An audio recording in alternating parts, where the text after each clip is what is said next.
Hello, नमस्कार दोस्तों। मैं बीके यादव अपने channel maths with BK Yadav से मैं आप लोगों का स्वागत करता हूं। आज मैं लेके आया हूं डीएलएड 2019 का क्वेश्चन पेपर का सॉल्यूशन फोर्थ सेमेस्टर का। तो चलिए चलते हैं डायरेक्ट अपने क्वेश्चन पे। क्वेश्चन नंबर फर्स्ट दिया है, परिमेय संख्या -32/-100 का सरलतम रूप। ध्यान दीजिए, सरलतम रूप का मतलब क्या है कि हम उसको इतना छोटा कर दें या इसको ये इतना हम मतलब काट पीट के छोटा इसके इतना छोटे रूप में व्यक्त करें कि उससे छोटा मतलब और ना किया जा सके। तो ध्यान दीजिए क्या दिया है, -32/-100। माइनस से तो माइनस पहले कट जाएगा, 4 से हम डायरेक्ट इसको काट देते हैं। 8 चौका 32 और 25 चौका 100, यानी 8/25 हमारा आंसर होना चाहिए, ऑप्शन नंबर सी। ऐसे ही लीजिए 3x बराबर 6 दे दिया है और y का हमसे पूछ रहा है मान। तो 3x बराबर 6, ध्यान दीजिएगा यहाँ 3x बराबर 6, तो x बराबर हम निकाल लेंगे, 3 को इधर करेंगे तो 6/3 हो जाएगा। 3 से 6 काटेंगे 2 बार आएगा, यानी x बराबर क्या आ जाएगा 2। यही x का मान रख देंगे तो 4 × 2 हो जाएगा, प्लस y बराबर 14। 4 दूनी 8 होता है, 8 को पक्षांतर कर देंगे तो y बराबर क्या हो जाएगा 14 - 8 बराबर 6। तो y का मान क्या आ गया 6, ऑप्शन नंबर 1। ऐसे ही क्वेश्चन नंबर 4 दिया है साइन 60/cos का मान क्या होगा। अगर आप लोग मेरी कल की वीडियो देखे होंगे तो मैंने बताया था कि इसका मान आप लोग को याद करना ही पड़ेगा, और मैं वीडियो क्लास में ये सारणी भी बता दूंगा कि कैसे आपको याद करना है। बहुत कठिन नहीं है, अब थोड़ा सा एफर्ट लगाएंगे और याद हो जाएगा। केवल साइन की वैल्यू आप याद कर लीजिए, बाकी सबका आप निकाल सकते हैं। तो मैं वीडियो क्लास में ये बता दूंगा। साइन 60 की वैल्यू क्या होती है, करनी में 3/2, और काफ 30 की वैल्यू क्या होती है, जो साइन 60 की वैल्यू होती है वही काफ 30 की वैल्यू होती है। तो बट्टे क्या हो जाएगा, करनी में 3/2, इससे ये पूरा कट जाएगा और इसका मान क्या आ जाएगा 1। तो ऑप्शन नंबर बी। ऐसे ही क्वेश्चन नंबर 5 दिया है। क्वेश्चन नंबर 5 दिया है 7/1/5/7/1/3। इसको सॉल्व करना है। ध्यान दीजिए, जब भी कोई नीचे रहता है, कोई हर में रहता है अगर अंक, और उसको हम ऊपर ले जाते हैं तो जितना घात उसके ऊपर नीचे रहता है उतना ही ऊपर माइनस में हो जाता है। यानी हम इसको लिख सकते हैं 7/1/5 गुणे 7/-1/3। इसको ऐसे लिख सकते हैं। अब ध्यान दीजिए, दोनों का बेस समान है, 7 के पावर ये भी है, 7 के पावर ये भी है। जैसे हम करते हैं ना कि 2 × 2 या a × a बराबर a² हो जाता है। कैसे, एक घात इसके ऊपर एक घात इसके ऊपर, दोनों जब आपस में जुड़ते हैं तो 1 + 1 यानी a के पावर 1 + 1 बराबर a के पावर 2 हो जाता है। ऐसे ही 7 पे भी फॉलो करेगा ये रूल। तो ध्यान दीजिए 7 हो जाएगा 1/5 - 1/3। क्यों माइनस, क्योंकि बीच में माइनस का चाहिए, इसके सामने माइनस का चिन्ह है। अब इसी को सॉल्व कर लेंगे तो 7 एलसीएम 15 हो जाएगा, 3 का गुणा 1 में करेंगे तो 3 हो जाएगा, माइनस 5 का गुणा 1 में करेंगे तो 5 हो जाएगा। अब ध्यान दीजिए 7 5 में से 3 घटाएंगे तो क्या आएगा 2, लेकिन सामने क्या आएगा -2/15। ये हमारा आंसर होना चाहिए, डी ऑप्शन। ऐसे ही चलते हैं आगे। 8000 का घनमूल ज्ञात कीजिए। घनमूल, ध्यान दीजिए, घनमूल जब भी हम ज्ञात करते हैं तो इसका गुणनखंड कर लेते हैं, गुणनखंड करके और 3 का पेयर कर लेते हैं। अब देखिए इसको ऐसे लिखेंगे 8000, 2 से काटेंगे तो कितना आएगा 4000, फिर 2 से भाग देंगे तो 2000 आएगा, फिर 2 से भाग देंगे तो 1000 आएगा, फिर 2 से भाग देंगे तो 500 आएगा, फिर 2 से भाग देंगे तो 250 आएगा, फिर 2 से भाग देंगे तो 125 आएगा। अब 5 से भाग देंगे क्योंकि 2 से भाग तो जाएगा नहीं, 3 से भी नहीं जाएगा, 5 से जाएगा 25 बार, फिर 5 से काटेंगे तो 5 और फिर 5 से काटेंगे तो 1। अब ध्यान दीजिए 3 3 का जोड़ा लेते हैं, 1 जोड़ा, ऐसे ऐसे जोड़ा, 3 3 का पेयर बना लेते हैं, क्यों घनमूल ज्ञात करना है। यहाँ 2 यहाँ 2 और यहाँ 5, यानी घनमूल क्या हो जाएगा, घनमूल बराबर हो जाएगा 2 गुणे 2 गुणे 5 यानी 20। ये हमारा आंसर हो जाएगा। आप लोग अगर चाहें तो स्क्रीनशॉट ले सकते हैं।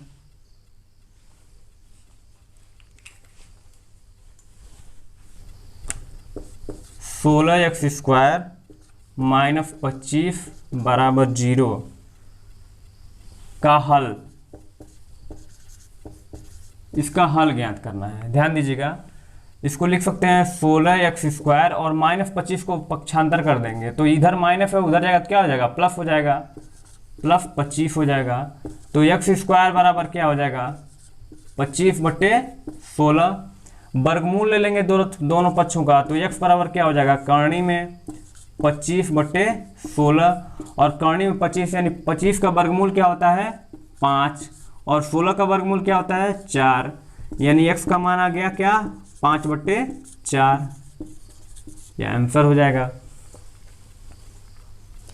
बीच बीच में मैं 30 सेकंड के लिए हट जाऊंगा, आप लोग स्क्रीनशॉट ले सकते हैं या जिसको लिखना होगा वो वीडियो यूज करके लिख लेगा। 12 12 13 12 और 10 का बहुलक, इसका बहुलक ज्ञात करना है।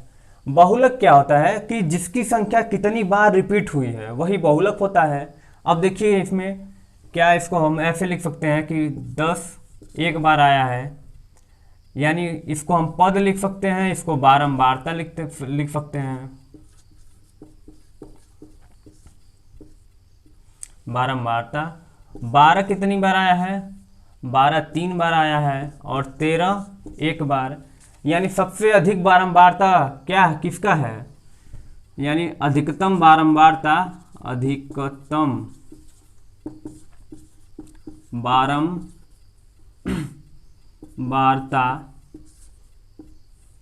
अधिकतम बारंबारता बराबर कितनी है 3 और अधिकतम बारंबारता 3 है, इसका पद क्या है तो 12 है। अधिकतम बारंबारता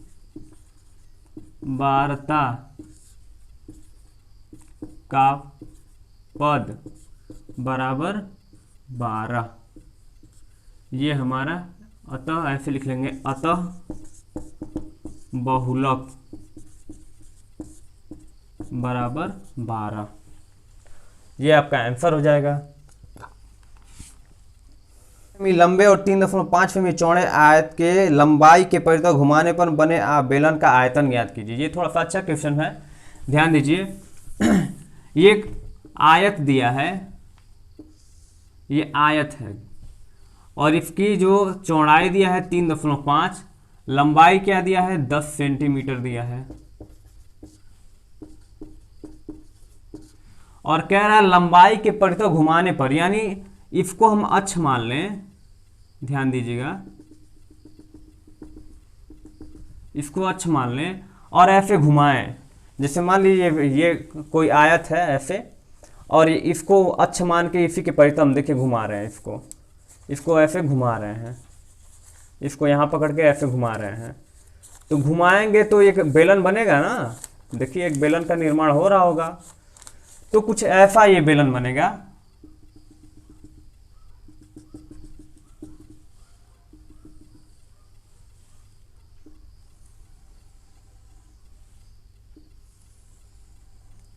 कुछ इस तरह का ऐसे बेलन बन जाएगा, ठीक है, इस तरह का बेलन बन जाएगा और यही बेलन का आयतन पूछा है। अब ध्यान दीजिए ये बेलन बना ना, देखिए ये बेलन, तो इसकी ऊंचाई यानी h बराबर क्या दे दिया है 10, h बराबर क्या हो जाएगा, यानी ऊंचाई बराबर 10 सेमी हो जाएगा।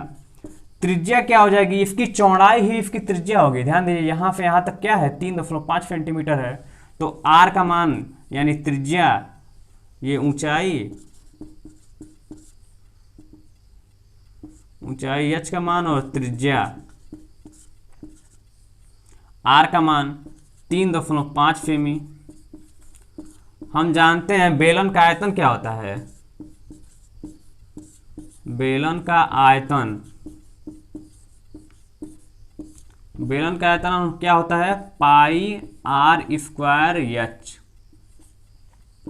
पाई का मान क्या होता है, हम जानते हैं 22/7। आर स्क्वायर है यानी 3.5 गुणे 3.5, और एच का मान क्या है 10।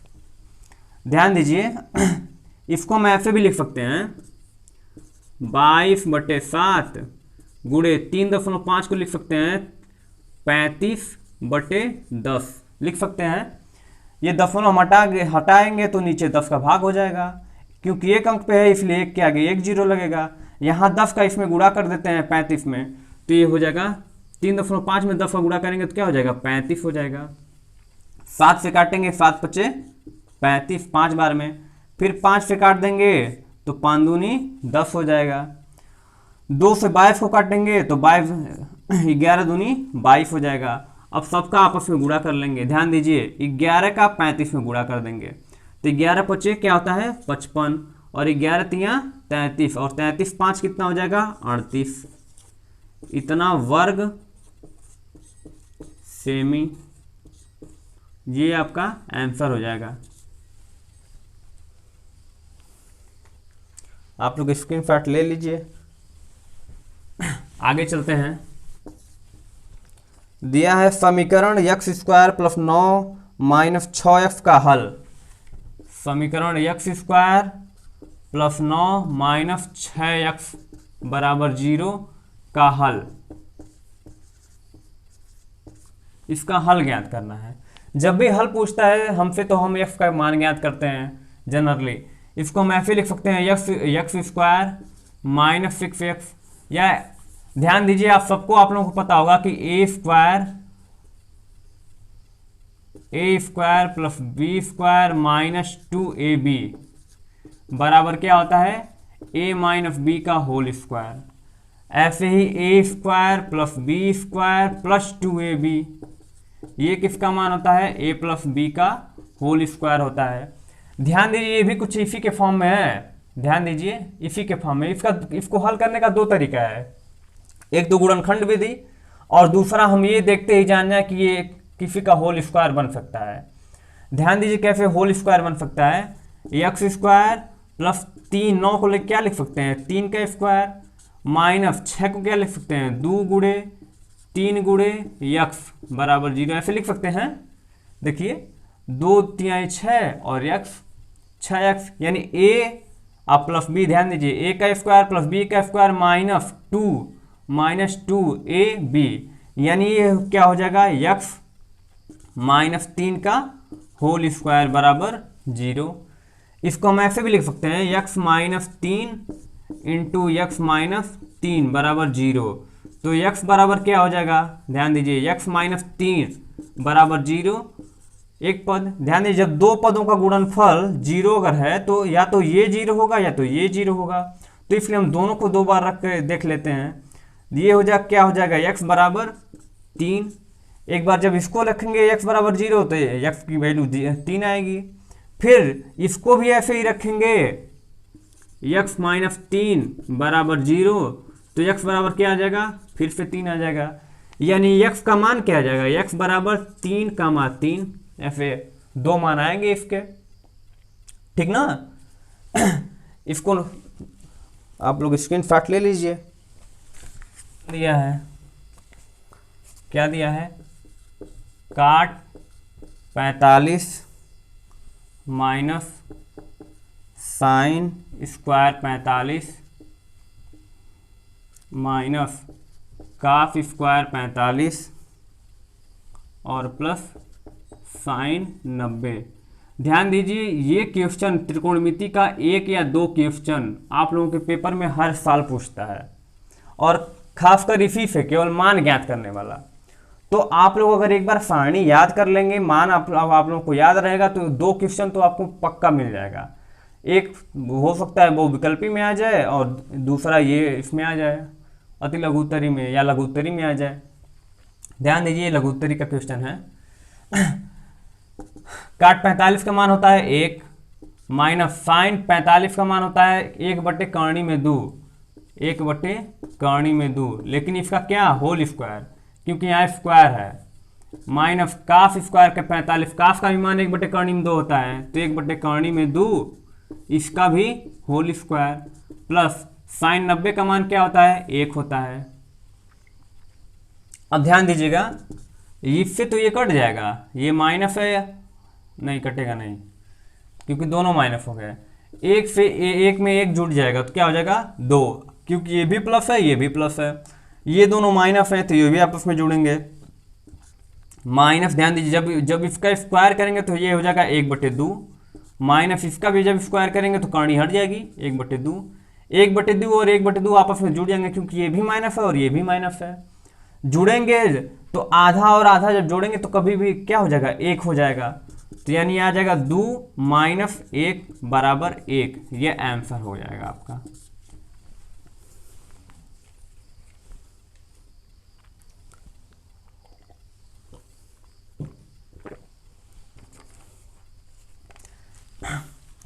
ध्यान दीजिएगा, ऐसे ही अगला क्वेश्चन है 12 नंबर क्वेश्चन है,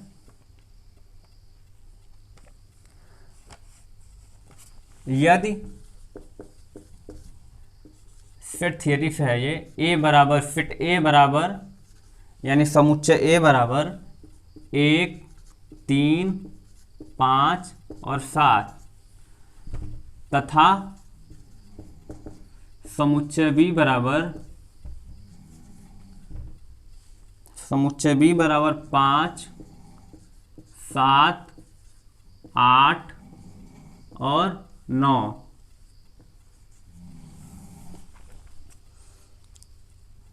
ऐसे दिया है, तो कह रहा है तो ए यूनियन बी तथा ए इंटरसेक्शन बी, इन दोनों का मान ज्ञात कीजिए, मान ज्ञात कीजिए। इनका मान ज्ञात करना है। अब ध्यान दीजिए, ए यूनियन बी का मतलब क्या होता है, जैसे ए यूनियन बी, यूनियन का मतलब क्या होता है, संघ।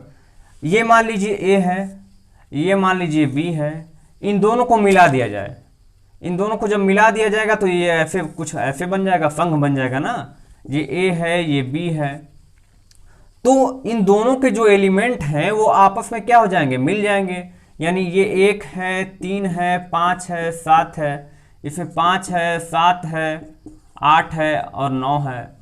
तो जब भी ये यूनियन बी करेंगे यानी मिलाएंगे तो 1, 3 तो ये भी रहेगा, 1, 3, 5, 7 तो दोनों में कॉमन है, तो एक बार 5, 7 रहेगा, 5 और 7। कोई भी एलिमेंट हम दोबारा नहीं लिखते हैं, अगर कोई एलिमेंट समान है, 5 इसमें भी 5 इसमें भी, तो उसको 2 बार नहीं लिखेंगे, एक ही बार लिखेंगे। और 8 और 9 यानी ये संघ पूरा सारा मिलकर क्या बन गया, संघ बन गया। तो ए यूनियन बी बराबर क्या हो जाएगा आपका, 1, 3, 5, 7, 8 और 9, ए यूनियन बी हो जाएगा। ऐसे ही ए इंटरसेक्शन बी, इंटरसेक्शन का मतलब क्या, कॉमन, दोनों में कौन कॉमन है। तो ध्यान दीजिएगा, ये ए है और ये बी है, ये ए और ये बी है, इसमें क्या है 1, 3, 5 और 7, इसमें क्या है 5, 7, 8 और 9। ध्यान दीजिए, इन दोनों में ये का क्या कॉमन है, 5 और 7 ही कॉमन है, तो ये ए इंटरसेक्शन बी हो जाएगा। तो ए इंटरसेक्शन बी बराबर क्या हो जाएगा, 5 और 7, ये आपका आंसर हो जाएगा।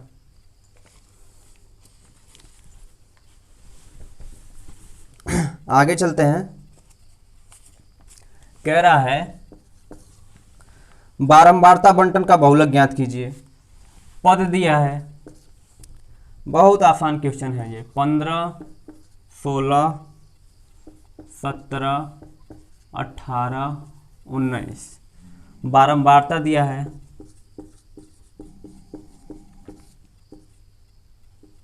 बारंबारता क्या दिया है, 2, 4, 7, 5 और 3।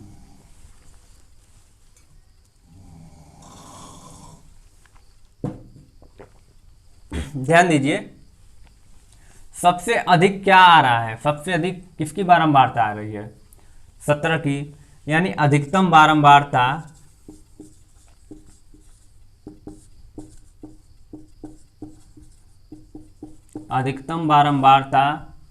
बराबर क्या है, 7 है। और अधिकतम बारंबारता वाला पद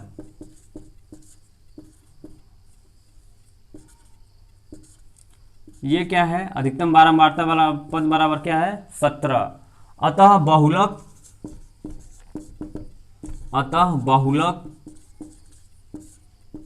बराबर क्या हो जाएगा, 17। यह आंसर हो जाएगा। ऐसे सेम एक पीछे भी सवाल आया था। चलिए आगे चलते हैं।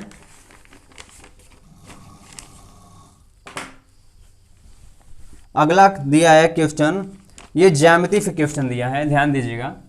इसका फिगर कुछ ऐसे है।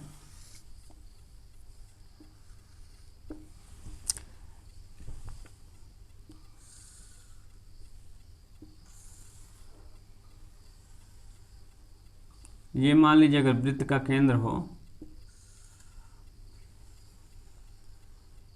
कुछ ऐसे फिगर इसका दिया है। ये B है, ये C है और ये A है और ये O है। ध्यान दीजिए, दिया है पार्श्व चित्र में O वृत्त का केंद्र है। देखिए O वृत्त का केंद्र है। कोण BAC, कोण BA और C, ये वाला कोण क्या दिया है, 40 अंश दिया है आपका। और पूछ रहा है क्या, ज्ञात कह रहा है, तो ज्ञात कीजिए कोण OCB, ये वाला कोण ज्ञात करने के लिए हमसे बोल रहा है। OCB बराबर क्या करना है, ज्ञात करना है। ध्यान दीजिए, एक प्रमेय होता है कि एक ही समान वृत्तखंड से जो केंद्र पे कोण बनता है उसका उसी अगर वृत्तखंड से परिध पे कोई कोण अंतरित हो तो उसका आधा होता है। यानी केंद्र पर परिध पर बना कोण केंद्र पर बने कोण का आधा होता है। या हम ऐसे भी कह सकते हैं कि परिध पर बना कोण जो होता है वो केंद्र पर बना जो कोण होता है वो परिध पर बने कोण का 2 गुना होता है।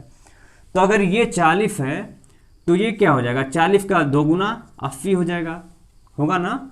ऐसे हम लिखते हैं,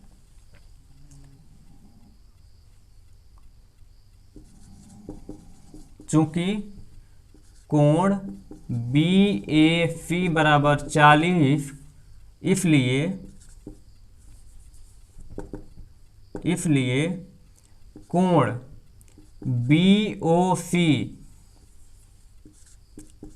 BOC बराबर क्या हो जाएगा, 2 गुणे कोण BAC बराबर 2 गुणे 40 बराबर कितना हो जाएगा, 80। यहाँ हम लिख भी देंगे डिस्क्रिप्शन में कि वही प्रमेय, केंद्र पर बना कोण परिध पर बने कोण का 2 गुना होता है। केंद्र पर बना कोण परिधि पर बने कोण का 2 गुना होता है। ठीक है। अब ध्यान दीजिए, अब चलेंगे हम अब त्रिभुज BOC में। ध्यान दीजिए, ये और ये भुजा तो बराबर होगी। क्यों बराबर होगी, क्योंकि ये रेडियस है, यानी इस वृत्त की त्रिज्या है, और वृत्त की त्रिज्याएं क्या होती हैं, बराबर होती हैं, समान होती हैं। तो भुजा BO बराबर हो जाएगा भुजा OC। क्यों, क्योंकि वृत्त की त्रिज्याएं हैं, एक ही वृत्त की त्रिज्या है, एक ही वृत्त की त्रिज्याएं हैं। ठीक। अब ध्यान दीजिए, अगर किसी त्रिभुज में 2 भुजाएं बराबर हो जाती हैं तो वो त्रिभुज क्या हो जाता है, समबाहु त्रिभुज बन जाता है। और समबाहु त्रिभुज में दो कोण भी बराबर होते हैं, क्योंकि दो भुजा बराबर है तो दो कोण भी बराबर होंगे। ये 80 है, तो किसी त्रिभुज के तीनों अंतः कोणों का योग कितना होता है? 180 अंश होता है। तो ऐसे लिखेंगे, चूंकि त्रिभुज के तीनों अंतः कोणों का योग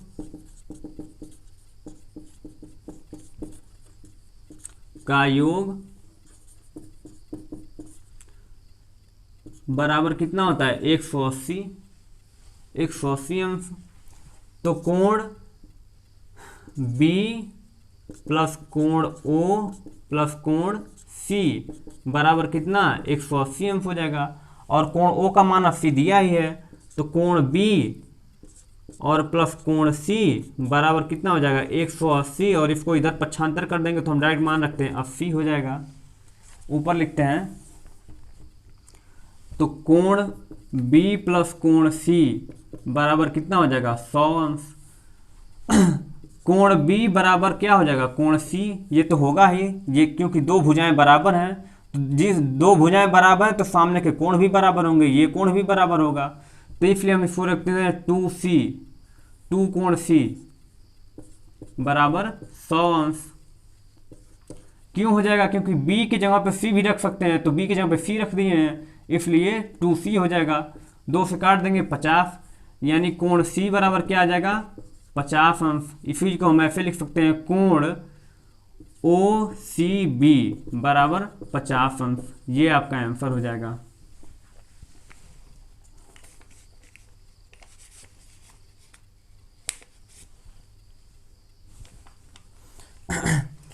दिया है एक आयताकार बाग है, ध्यान दीजिएगा, ये एक आयताकार बाग है।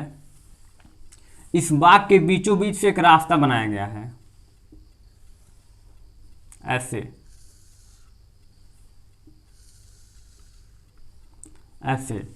दिया है। एक आयताकार बाग की लंबाई, इसकी लंबाई कितनी है? 180 मीटर है। इसकी चौड़ाई कितनी है? 120 मीटर है। और ये जो रास्ते की चौड़ाई कितनी है? वो 3 मीटर है। 3 मीटर लंबा चौड़ा कोई रास्ता है, ठीक है। कह रहा है कि इस पे अगर मिट्टी डलवाया जाए, इस रास्ते पे मिट्टी डलवाया जाए, तो अगर 1 वर्ग मीटर का जो मिट्टी डालने का कास्ट है वो 12 रुपया है। 1 वर्ग मीटर रास्ते को पाटने के लिए 12 रुपये का खर्च आता है, 12 रुपये का खर्च आता है। तो कह रहा है पूरे रास्ते पे मिट्टी डालने में कितना खर्च आएगा। तो ध्यान दीजिए, सबसे पहले तो हमको इसका क्या क्षेत्रफल ज्ञात करना पड़ेगा ना, कि रास्ते का क्षेत्रफल कितना है। ध्यान दीजिए, अगर एक पल के लिए इसको मान लेते हैं कि ये इसकी चौड़ाई B है और यही इसकी जो लंबाई है वो L हो गया, और इस रास्ते की जो चौड़ाई है इसको हम x मान लेते हैं। तो ध्यान दीजिए, आयत का क्षेत्रफल क्या होता है? आयत का क्षेत्रफल क्या होता है? लंबाई गुणे चौड़ाई होता है ना। ध्यान दीजिए, तो लंबाई गुणे चौड़ाई, या तो हम क्या करें, पूरे आयत जो आयताकार बाग दिया उसका क्षेत्रफल निकालें, फिर इसका क्षेत्रफल निकाल के दोनों मतलब उसके क्षेत्रफल में से ये रास्ते के क्षेत्रफल को घटा दें, तब आएगा। या दूसरा तरीका है केवल रास्ते का ही क्षेत्रफल निकाल लें। ध्यान दीजिए, ये आकृति भी क्या बनेगी? ये भी तो एक आयत ही है, ये आयत है कि नहीं। इसकी लंबाई B हो जाएगी और चौड़ाई x हो जाएगा। तो इसका क्षेत्रफल क्या हो जाएगा? इसका क्षेत्रफल केवल इस आकृति का क्षेत्रफल हो जाएगा B गुणे x, यही ना होगा, लंबाई गुणे चौड़ाई। ऐसे ये भी ध्यान दीजिए, ये भी तो एक आयत होगा, ये भी एक आयत है, और इसका क्षेत्रफल क्या हो जाएगा? इसकी लंबाई L हो जाएगी। ध्यान दीजिए, इसकी लंबाई L और चौड़ाई x, तो L गुणे x। बहुत अच्छा, L गुणे x यानी Lx, हम डायरेक्ट Lx प्लस Bx, यही इसका क्षेत्रफल होगा। क्यों? यही इसका क्षेत्रफल होना चाहिए ना, लेकिन नहीं। ध्यान दीजिए, यहाँ हम एक गलती कर रहे हैं। एक बार तो ऐसे मिट्टी डालते हुए इधर से चले गए, फिर ऐसे जब मिट्टी डालते हुए आएंगे तो इस पर दोबारा मिट्टी नहीं पड़ जाएगी क्या? इस वाले एरिया पे ध्यान दीजिएगा, इस वाले एरिया पे दोबारा पाटना पड़ेगा, लेकिन हमको तो बस एक ही बार पाटना है ना, तो यानी ये 2 बार आ रहा है, तो इसी का क्षेत्रफल अगर घटा दिया जाए एक बार, तो एक बार ही मतलब आएगा। तो ध्यान, इसका क्षेत्रफल क्या हो जाएगा, इसकी लंबाई भी x है और इसकी चौड़ाई भी x है, तो एक वर्ग बन रहा है। और वर्ग का क्षेत्रफल क्या होता है, भुजा का वर्ग होता है, यानी भुजा इसका x है, तो इसका वर्ग क्या हो जाएगा, -x²। ये पूरे रास्ते का क्षेत्रफल हो जाएगा। अब ध्यान दीजिए, सबका मान रख देते हैं। यल का मान दिया है, यल का को हम क्या माने, 180 को हम यल माने हैं, तो 180 रख देंगे। यक्स क्या दिया है, 3 दिया है। बी क्या दिया है, 120 दिया है। और यक्स का मान क्या है, 3 है। -3, 3 का स्क्वायर हो जाएगा। 180 में 3 का गुणा करेंगे तो 18 × 54 540 हो जाएगा। 12 × 36 360 हो जाएगा। -3 × 9 हो जाएगा। इन दोनों को जोड़ के घटा देंगे, ये हो जाएगा 0 0 9, 900 में से 9 घटा देंगे तो क्या बचेगा, 8 9 और 1, यानी 891 वर्ग मीटर। ये तो इसका क्षेत्रफल हो गया, लेकिन टोटल खर्च, यानी टोटल खर्च बराबर क्या हो जाएगा, क्षेत्रफल गुणे प्रति वर्ग मीटर खर्च। तो क्या हो जाएगा, क्षेत्रफल कितना हो जाएगा, 891 और गुणे खर्च कितना है, 12 रुपया प्रति, तो 12 का गुणा कर देंगे, ये हो जाएगा 12 कम 12 को 2 1, 12 9 108, 108 1 9 109, 10 आ गया, 12 बटे 96 और 96 में जो 10 जोड़ेंगे तो 106 हो जाएगा, यानी इतना रुपया हमारा टोटल खर्चा आ जाएगा, 10,692 रुपया। ये आपका आंसर हो जाएगा। आप एक बार मैं फैड हो जाता हूँ, स्क्रीन फैड ले लीजिए। 6 अंकों की बड़ी से बड़ी पूर्ण संख्या ज्ञात करना है। 6 अंकों की बड़ी से बड़ी पूर्ण वर्ग संख्या। तो 6 अंकों की सबसे बड़ी संख्या लिख लेंगे, क्या होता है, 9 9 9 9 9 और 9, 6 अंक की यही सबसे बड़ी संख्या है। इसको भाग विधि से इसका वर्गमूल ज्ञात करेंगे और जो शेषफल बच जाएगा उसी को इसमें से घटा देंगे, तो वही हमारी 6 अंकों की सबसे बड़ी से बड़ी संख्या आ जाएगी। अब देखिए, भाग विधि से इसमें भाग देते हैं, तो सबसे पहले क्या करते हैं, पेयर बना लेते हैं, जोड़ा। इसमें कितनी बार जाएगा, 9 9 81, 9 बार जाएगा, प्लस 9 भी कर लेते हैं, 9 9 81, क्या हो जाएगा, 9 में से घटाएंगे तो क्या आएगा, 8, और 9 में से 8 घटाएंगे तो 1, और फिर डबल लाइन उतार लेंगे, यहाँ 9 9 कितना हो जाएगा, 18 हो जाएगा। फिर 9 बार जाएगी भाग। कैसे 9 बार जाएगी, ध्यान दीजिए, 18 9 कितना होता है, 162, और क्या है यहाँ, क्या है 189, उसी के समथिंग आएगा।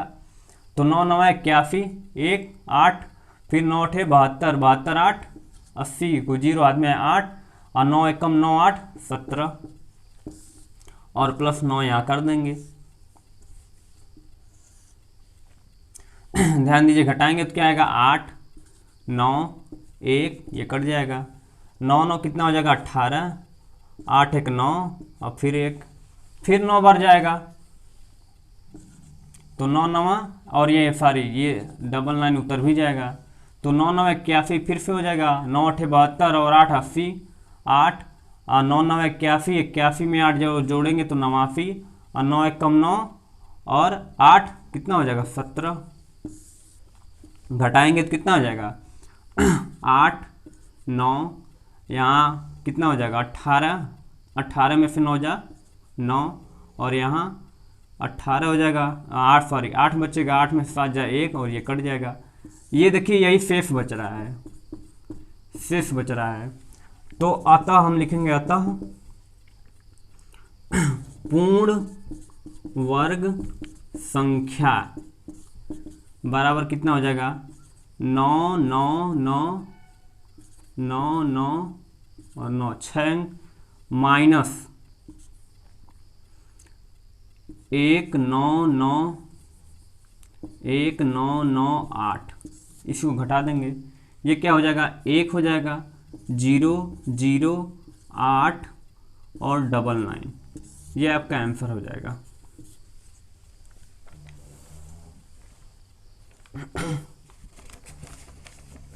अगला क्वेश्चन है, एक आयताकार बाग की लंबाई उसकी चौड़ाई की 3 गुनी है। ध्यान दीजिए, कोई आयताकार बाग है, इसकी लंबाई जितनी है उसका 3 गुना, इसकी चौड़ाई जितनी है उसकी 3 गुनी लंबी क्या है, इसकी लंबाई है। तो माना चौड़ाई बराबर x मीटर। तो प्रश्नानुसार लंबाई क्या हो जाएगी 3x हो जाएगी। क्यों, यही दिया है कि इसकी जो चौड़ाई है उसकी 3 गुनी क्या है, लंबाई है। तो दिया है, क्या दिया है, क्षेत्रफल, बाग का क्षेत्रफल, बाग का क्षेत्रफल कितना दिया है 243 मीटर स्क्वायर। ध्यान दीजिए, तो आयत का क्षेत्रफल हम जानते हैं, आयत का क्षेत्रफल,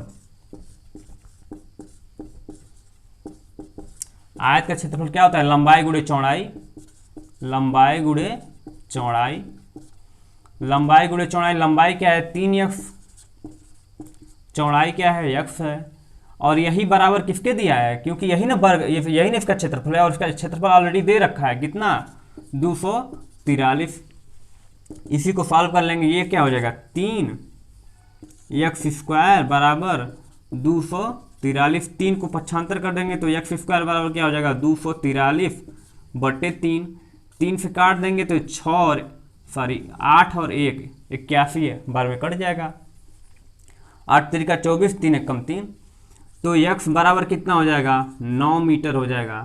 क्यों, दोनों पक्षों का वर्गमूल ले लेंगे तो यहाँ x हो जाएगा, 81 का वर्गमूल 9 होता है, x बराबर 9 हो गया। तो लंबाई पूछा है, अतः लंबाई कितना दिया है 3x दिया है ना, 3 गुणे 9 बराबर 27 मीटर, ये आपका आंसर हो जाएगा।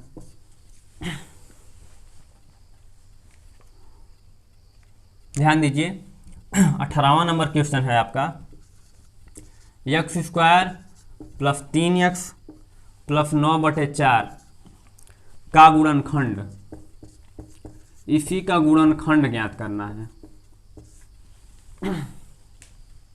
इसका गुणनखंड ज्ञात करना है। अब ध्यान दीजिए, इसको हम क्या लिख सकते हैं, ध्यान दीजिए, सबका एलसीएम ले लेंगे, इसके बटे 1 इसके बटे 1, तो एलसीएम क्या हो जाएगा 4 हो जाएगा। यहाँ 4 का गुणा होगा तो क्या हो जाएगा 4x स्क्वायर हो जाएगा, यहाँ 4 का गुणा होगा तो 4 तिहाई 12x हो जाएगा प्लस 9। पता है ना कैसे 4 का गुणा होता है, 1 का भाग देंगे 4 में, 4 बार जाएगा, 4 का गुणा 3 में कर देंगे, 1 का भाग 4 में देंगे, 4 बार जाएगा, और 4 का गुणा x में करेंगे, और यहाँ 4 का भाग 4 में देंगे तो 1 बार जाएगा, और 1 का गुणा 9 में करेंगे तो ये आएगा। 1/4 कॉमन कर लेते हैं, ये है द्विघात समीकरण 1। ध्यान दीजिए, 9 का 4 में गुणा करेंगे, 9 चौका 36, और 12 को 2 भागों में तोड़ेंगे, गुणा करने पे क्या है, गुणा करने पे 36 आए, जोड़ने या घटाने पे 12 आए, तो 6 गुणे 6, 6 6 के 36 होता है, और 6 प्लस 6 बराबर कितना हो जाएगा 12 हो जाएगा।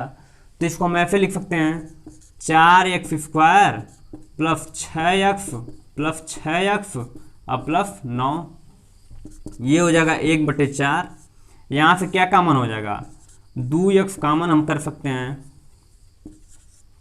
2x कॉमन करेंगे तो क्या हो जाएगा 2x और प्लस 3। यहाँ से क्या कॉमन करेंगे, यहाँ से 3 कॉमन कर सकते हैं, 3, तो ये हो जाएगा 2x और प्लस 3, ऐसे होगा ना। कॉमन करने तो आता ही होगा आप लोगों को, कॉमन का मतलब भाग देना। यहाँ से 3 निकालेंगे तो 3 का इसमें भाग पड़ेगा, 6 में भाग पड़ेगा 2 बार, यहाँ से 3 निकालेंगे 3 का इसमें भाग पड़ेगा, तो 9 में 3 का भाग पड़ेगा, 3 3 का 9। यहाँ से देखिए ये दोनों का आपस में कॉमन हो जाएंगे, तो ये हो जाएगा 1/4 ये हो जाएगा 2x प्लस 3 एक ब्रैकेट में, और दूसरे ब्रैकेट में भी 2x प्लस 3, ये दूसरे ब्रैकेट में हो जाएगा। इसको लिख सकते हैं 1/4 और 2x प्लस 3 का होल स्क्वायर भी लिख सकते हैं, या ऐसे भी लिख सकते हैं 2x प्लस 3, ये आपका आंसर हो जाएगा। तो ये था पूरा क्वेश्चन पेपर, छोटी सी क्लास। आशा करता हूँ आप लोगों को पसंद आई होगी। अगर आपको हेल्पफुल लगता है ये मेरी वीडियो तो लाइक और चैनल को सब्सक्राइब ज़रूर करें और शेयर भी करें। ठीक है, धन्यवाद।